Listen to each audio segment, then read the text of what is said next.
One night your child comes to you and says, hey, Dad, I saw something crazy on the internet. And when they start talking about it, you think, wow, they were exposed to a pretty wacky idea. But the more you hear about it, you realize maybe it's more than just a crazy idea. Maybe it's something that's a little bit dangerous.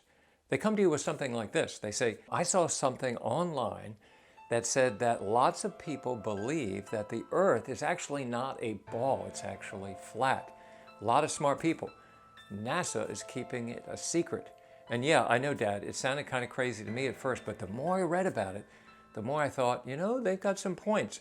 Maybe there is something to this. What do you think, Dad? So if we hear something like this, in many cases we do, we realize that a conspiracy theory has made its way into our home, which means it's made its way into our child's mind.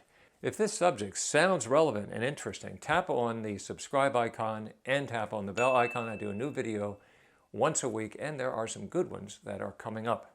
It might be very easy for us as parents just to kind of laugh this off and say, oh yeah, I've heard that idea. It sounds crazy, doesn't it?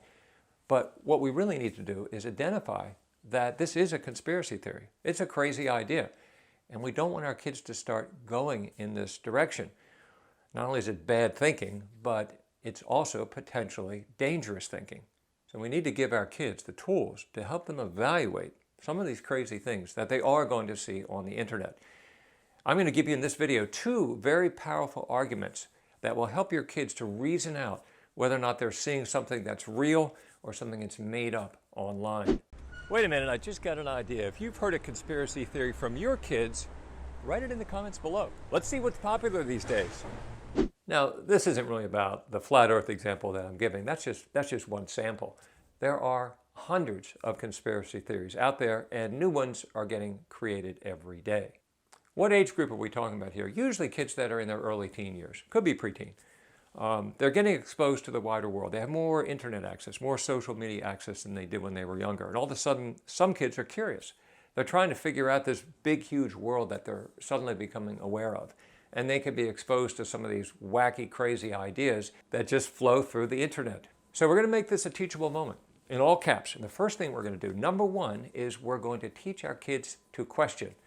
And one of the best ways we can do that is to ask them questions, and that will encourage them to ask questions of themselves from things that they see now and in the future. So it might go something like this. In this particular scenario, let's go back to the flat earth. So we might pose this question to our child. Well, how come I've seen all these pictures of the earth and it's always round, it's always spherical? I don't see any flat earth. Your child might say, yes, I thought so too. I read about that. They're photoshopped. So you might ask the next question. Okay, well, if they're photoshopped, there's a lot of satellites up there. There's a lot of pictures being taken. That must be a lot of artists that are doing all this work. So how many people do you think they have doing Photoshop work like this every day? Your child might think about this a little bit and say, well, I guess there must be hundreds, maybe even thousands. Okay, let's move forward.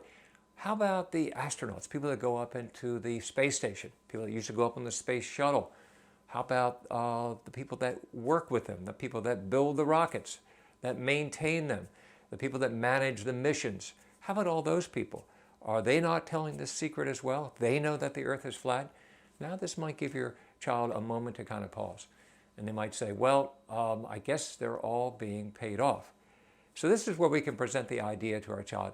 Is it reasonable to think that thousands of people doing this Photoshop work, making the earth look round when it's really flat, and also probably thousands of people all around the world that work in sending people up on these missions are also keeping this huge secret? Is that a reasonable thing to think? Is it reasonable to think that a huge group of people going back decades and the government are all keeping this secret? Nobody is telling the truth. And here's an example that you can give that almost all children have run into several times as they've been growing up. Ask your child if they have ever seen this situation where there are a bunch of kids gathered and one of them has a secret. The other ones know they have a secret. What are the other kids doing? They're trying to find out what the secret is. And the person that has the secret, are they keeping their lips completely closed? No, a lot of times they're letting out little teasers. They might say something like this, well, this is a big secret, but I can't tell you today, I can tell you tomorrow. The kids are still begging, tell us the secret, tell us the secret. We won't tell anybody. So they tease a little bit more and they say, well, I can't tell you what this is about, but I will tell you it's about this person and they did this. Still keeping it quiet.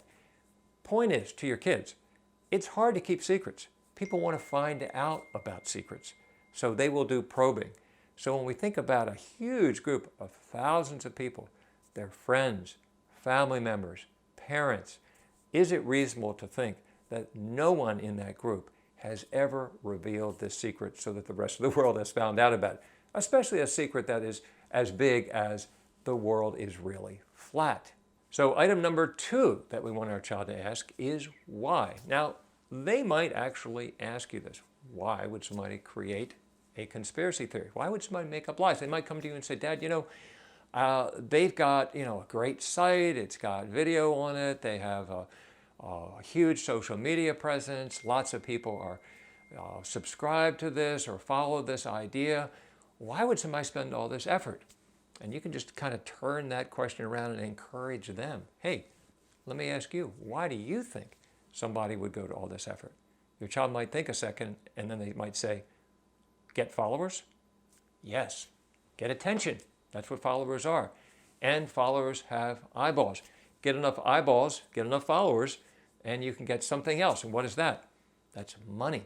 You can develop a channel. You can collect donations. You might write a little book, might write a big book.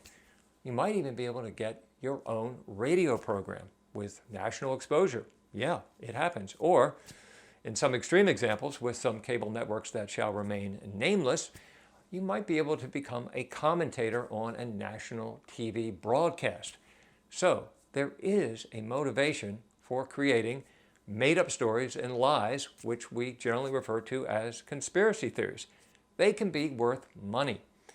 Now, kids will understand this kind of motivation, so this kind of brings it home. So our 2 points that we're going through is, number 1, get your kids to ask hard questions. Don't take it for granted that what they've seen, even though it looks good, even though it looks compelling, even though lots of people are talking about it, don't accept that this is something that is real and valid. Number 2, get them to understand why somebody would be motivated to go all this effort. This video was a little different. I hope you found this idea to be useful, and I will see you on the next one.